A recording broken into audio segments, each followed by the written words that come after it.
Friends केमन आछो तोमरा आशा करी भालो आछो। तो आज के ब्लगटा आमी दुपुर थेके शुरू करछि। तो गुड आफ्टरनुन दिए शुरू करछि। तो आशा करी भालो आछो। तो आबार आसलाम 2-3 दिन पर ब्लग निये। तो देखो ब्लगेर शुरूतेई ना आमी घरगुलो एकटा एकटा करे परिष्कार करते शुरू करे दिएछि। एर आगेर 2-3 दिन आगेर एकटा ब्लगे तोमादेर किछु अन्य एकटा घरेर परिष्कार तोमादेर साथे शेयार करेछिलाम। तो एकटा एकटा करे करी जेहेतु शरीर माने आर देय ना ओइजोन्नो एकदिन आमी करते पारि ना। तो যাই হোক চলো এই ঘরটা আগে পরিষ্কার করে নি। এই যে দেখছো আলমারির উপরে মাথায় এগুলো না সবসময় ঘর ঝাড়ার সময় নামানো হয় না। তো দুই একবার ঘর ঝাড়ার পর যখন দেখি খুব ময়লা পড়ে গেছে এমনি ওপর ওপর মোছা হয়। তো এখন দেখলাম যে প্রচণ্ডই ধুলোবালি পড়েছে, ওই জন্য সব একবারে নামিয়ে ভালো করে ঝেড়ে টেড়ে আবার আলমারির মাথায় যে কাপড়টা থাকে ওটা চেঞ্জ করে অন্য একটা কাপড় দিয়ে দিলাম। দিয়ে যে জিনিসগুলো থাকে ওগুলো হচ্ছে ছেলে মেয়ের ছোটোবেলাকার জিনিস, ওগুলো ঝেড়ে ঝুড়ে আবার এক এক করে ওপরে। ছেলে মেয়ে তো কেউ বাড়ি নেই, যদি কেউ থাকতো আমি টুলটার উপর দাঁড়াতাম, ওরা এক এক করে আমার হাতে দিয়ে দিতে একটু হেল্প হতো। তো যাই হোক কেউ যখন বাড়িই নেই কি আর করা যাবে, নিজের কাজ নিজেকেই সামলাতে হবে। আর এই দেখো ফ্যানটার কি অবস্থা জানো, মানে গরম পড়েছে ধরে একবার মোছা হয়েছে, তারপরে আর মোছা হয়নি। ফ্যানটা ঘুরছেই না ঘুরছেই না। আমি অনেক দিন ধরেই বলছি মা একটু মুছে দাও মুছে দাও, তো আমি তো আর টাইমই পাচ্ছি না। তো যাই হোক চলো আজকে যখন টাইম পেয়েই গেলাম। এই দেখো মোটা পুরো হয়ে রয়েছে। আর এদিকে আমার মাথার কাপড়টাও খুলে গেছে, ধুর টেনে এত গরমও লাগছিল বিভৎস। তো মাথার কাপড়টা দিয়ে মুছতে শুরু করে দিলাম। তারপরে আগে শুকনো মুছে নিচ্ছি, ধুলো বালিগুলো মানে আগে পরিষ্কার করে নিই, তারপরে একটু সার্ফের জল চুবিয়ে এনে ন্যাকড়াটা দিয়ে ভালো করে মুছে নিলাম। তো মুছতে মুছতে হাতটাও এতটা ব্যথা করছে, যন্ত্রণা করছে। তো ফাইনালি ওটা মোছা হয়ে গেছে, এবার নিচে নেমে গেছে। আর জানলাগুলো তো বিভৎস অবস্থা, ধুলো টুলো পড়ে তোমরা এমনি বুঝতে পারবে না।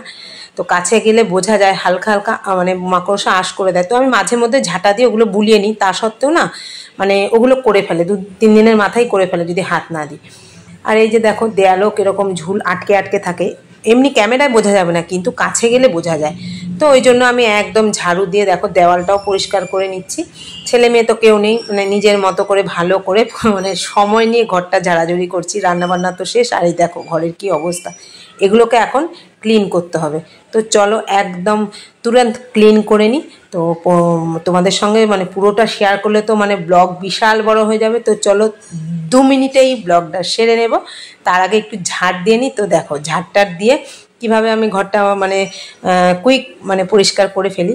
আর এই যে এই জিনিসগুলো দেখতে পাচ্ছ এগুলো হাবি যাবি একটা, এই যে জুতোর বাক্সগুলো, জুতো কিনেছি আর খাটের তলে বাক্সগুলো, জুতো কিনেছি আর খাটের তলে বাক্সগুলো। ফাইনালি ঘরটা তো পরিষ্কার হয়ে গেছে। কেমন লাগছে অবশ্যই জানিও। পুজোর আগে ঘরটা ক্লিন করলাম, আরেকটা ঘর আর ডাইনিং এখনও বাকি। তো চলো এইবার চলে আসছি নেক্সট দিনে, এটা হচ্ছে গণেশ চতুর্দশী। তো চলো এখানে গণেশ ঠাকুর তো আমার সেভাবে নেই, একটা ফটো পুজো করি। তো যাই হোক ফটো করি আর মূর্তি করি, ঠাকুর ঠাকুরই হয়, আমি তো তাই মনে করি। আর গণেশের আসনটা বসিয়ে নিয়েছি একটা লাল কাপড়ের ওপরে, আর হলুদ সুপুরি আর একটা টাকা আর কিছু আতপ চাল দুব্ব আর একটা হচ্ছে সিঁদুরের ফোঁটা, এই দিয়ে গণেশ ঠাকুরের ছোট্ট করে, আমি তো নিয়ম জানি না করিও নি, এমনি গণেশ চতুর্দশী দিন আমি ফল মিষ্টি দিই ঠাকুরকে। তো আজকে এই মানে এইবার এই জিনিসটা করলাম আর একটা হলুদ ফুল দিয়ে ঠাকুরকে নিবেদন করলাম। আর মালা রাখতে না ভুলে গেছি, মালার ছেলেটা এসেছিলো, তো জায়ের থেকে 2টো হলুদ ফুল এনে, যেহেতু ঠাকুরের খুব পছন্দ হলুদ রং আর প্রিয় জবা ফুল, তো দিয়ে ঠাকুরকে সাজিয়ে দিলাম। আর এখানে এই যে 3টে গোপুসোনাকে আবার জন্মাষ্টমীর যে ড্রেসটা ছিল সেগুলো পরিয়ে ওদেরকেও একটু সাজুগুজু করে দিলাম বিশেষ।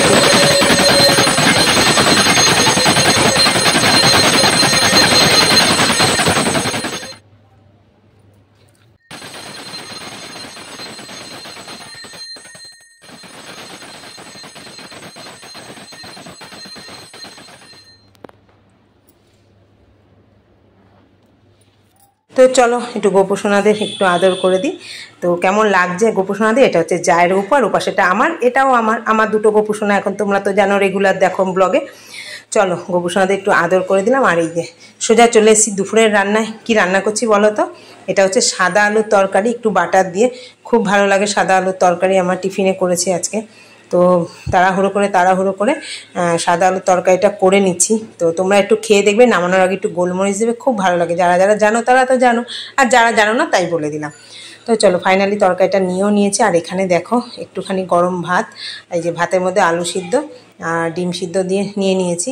তো আমার এই যে গরম ভাতে না আলু মানে পেঁয়াজ ভাজা দিয়ে আলু মাখা ডিম সেদ্ধ, এটা শুকনো শুকনো খেতে খুব ভালো লাগে। তো যাই হোক, পুজো টুজো সেরে চলে আসলাম। আর এই দেখো বিকেলবেলা কি অবস্থা, আকাশের অবস্থাটা দেখতে পাচ্ছ, বহুদিন পর এরকম মেঘলা। তো তোমাদের সাথে একটু দেখিয়ে দিলাম। সব জায়গায় বৃষ্টি হচ্ছে, কিন্তু মেঘলাটা না মানে বিভৎসভাবে কালো হয়ে এসেছিলো। ভালোও লাগছিলো, আবার ভয়ও লাগছিলো যে কত না বৃষ্টি হবে। তো যাই হোক চলো, এই দেখো। আর তারপরে দেখো আজকে করেছিলাম হচ্ছে বাটার পনির দুপুরে, এটাও একটু শেয়ার করে দিলাম। তো চলো, বাটার পনির মশলাটা ভেজে নিয়ে চুটকি মেয়ে বাটার পনির রেডি। এই দেখো, শনিবারে ছেলে অনেক দিন ধরেই বলছে মা বাটার পনির করো, বাটার পনির করো। তো বাটার পনির তো করেই ফেলাম। আর বাকি রান্না এটা কুমড়ো আলু বটি সকালের রুটি দিয়ে খাওয়ার। আর এখানে কালকের একটু মাছ ছিল। আর এই যে রান্নাঘরে বিভৎস চেহারা, আর ভালো লাগছে না সারাদিন কাজ কাম করে আবার রান্নাঘরে পরিষ্কার দেখানো। তো চলো, রান্নাঘর পরিষ্কারও হয়ে গেছে। আর তোমাদের সাথে ব্লগটা শেয়ার করেছি, কেমন লাগলো অবশ্যই জানি। আর সবাই কিন্তু এসে প্লিজ ব্লগটা ওয়াচ করো।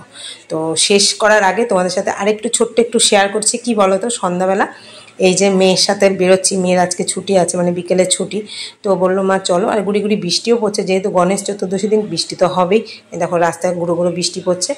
যাচ্ছি, আমাদের এখানে বাজার কলকাতা হয়েছে, ওখানে একটু মানে দেখতে হয়েছে 4-5 দিন। যেতে যেতে দেখো একটা গণপতি বাপ্পার মূর্তি দেখলাম, খুব ভালো লাগছে। টোটো কাকুকে বললাম একটু দাঁড়াও, একটু দেখে নিই।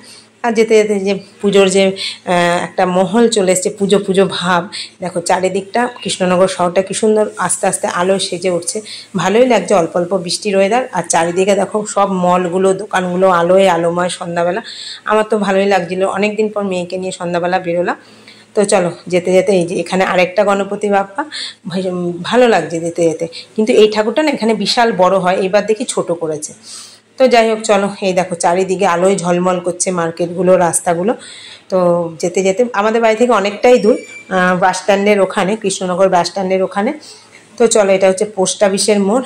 তো বলতে বলতে প্রায় চলে এসেছি কলকাতা বাজার যেখানে হয়েছে, সেখানে হয়েছে পুরনো বাস স্ট্যান্ডের অপোজিটে। তো দেখতে দেখতে চলেও আসলাম বাজার কলকাতায়। ঢুকে কিছু কিছু জিনিস দেখলাম, আছে মোটামুটি খারাপ না, পছন্দের সহিত আছে, বা যেটা পছন্দ হচ্ছে আমার এস্টিমেটের বাইরে। তো যাই হোক, মেয়ে টুকটাক জিনিস কিনলো, কিনে এই দেখো দাম দেখছিলাম, যে জিনিসগুলো একটু পছন্দের তো দামের একটু বাইরে। তো এটা ভালো লাগছিলো, মেয়ে একটু ট্রায়াল দিল, আমিও একটু ট্রায়াল দিলাম, কিন্তু আলটিমেট নিইনি। মেয়ে নিয়েছে 2-3টে জিনিস, আর ছেলে নিয়েছে 2টো শার্ট।